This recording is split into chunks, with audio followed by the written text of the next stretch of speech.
মিষ্টি কুমড়োর এই আচার খেতে অনেক মজার। আচার খেতে সবাই অনেক পছন্দ করি। আচার সাধারণত তেলের মধ্যেই সংরক্ষণ করে রাখা হয়, তবে তেল ছাড়াও বিভিন্ন রকমের আচার খুব সহজেই তৈরি করা যায়। তেল ছাড়া বিভিন্ন রকমের এই সবজি আচার খেতে অনেক ভালো লাগে। আরও আছে মজাদার স্পাইসি এই সবজি আচার, সাথে আছে বিভিন্ন রকমের ফ্রেশ ফল রোদ্রে শুকিয়ে ড্রাই ফ্রুট রেসিপি। ছাড়াও এই সবগুলো আচারের recipe already YouTube cooking blog, Facebook cooking page সিয়ামের মামনি রসইঘরে দেয়া আছে। আর এই সবগুলো আচার খুবই সহজ ও স্বাস্থ্যকরভাবেই তৈরি করা হয়েছে। আর এই সবগুলো আচারের রেসিপি ছাড়াও আরও অনেক মজাদার আচারের রেসিপি অলরেডি সিয়ামের মামনি রসইঘরে দেয়া আছে।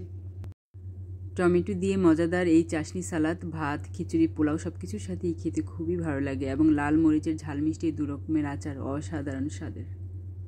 আর অনেক সময় হয় না, মুখে রুচি থাকে না, খেতে ইচ্ছা হয় না, তো সেই সময়টাতে এই আচারগুলো ভাতের সাথে হলে মন্দ হয় না, খাবারের রুচি ফিরিয়ে আনে। সিয়ামের মামনির রসইঘরে আরও আছে বিভিন্ন রকমের ফল ও বাদামের সমন্বয়ে এই মজাদার আচারগুলো।